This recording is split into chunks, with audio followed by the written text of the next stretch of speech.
les vins blancs ont bien évolué depuis mi-novembre, puisqu'on arrive au terme de la fermentation alcoolique. C'était un peu ce que je voulais. Pour moi, le but est atteint, puisqu'on a gardé ce mouvement dû à la fermentation qui a maintenu les lits en suspension.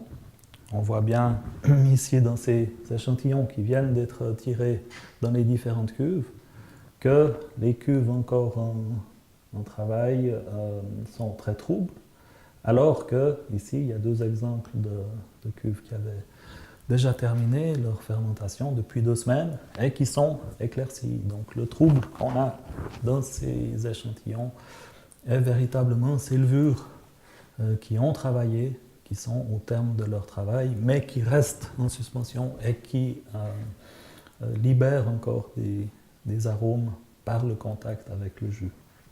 Le vin entre maintenant dans une phase assez délicate, puisqu'il reste qu'un tout petit peu de sucre en suspension. L'activité des levures diminue, puisqu'elles ont moins de travail à faire.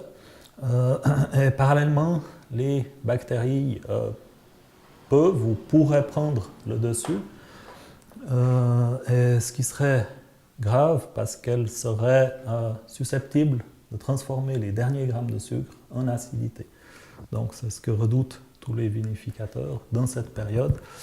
Pour cette raison, j'analyse et je déguste chaque cuve, chaque jour, pour être sûr qu'il ne se passe rien d'anormal. Pour l'instant, tout va bien, mais voilà, dans ces 2 prochaines semaines, je vais être sur mes gardes pour maîtriser cet effet et puis voir un éventuel début de deuxième fermentation. Alors, l'analyse proprement dite se passe comme ça. Je vais pipeter une certaine quantité de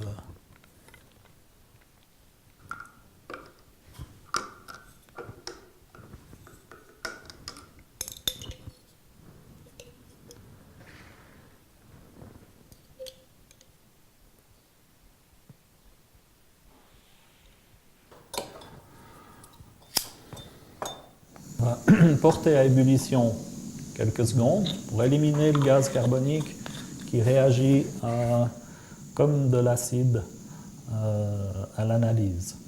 Et puis le phénomène de l'analyse, en gros, sera de neutraliser jusqu'au pH 7, de neutraliser l'acidité au moyen d'une base qui est la soude.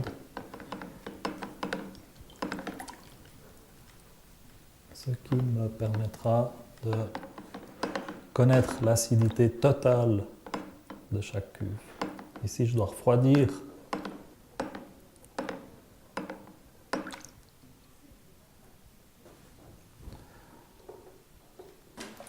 ici, j'ajoute quelques gouttes du rouge de phénol.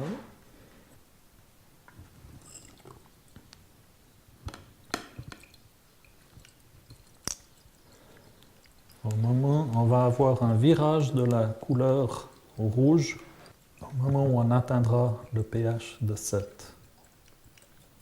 Voilà. C'est bon.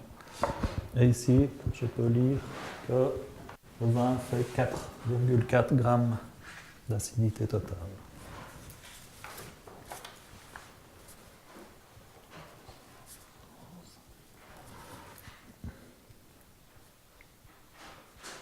Là, ça n'a pas bougé depuis la dernière fois, depuis l'analyse d'hier, donc je suis tranquillisé pour aujourd'hui.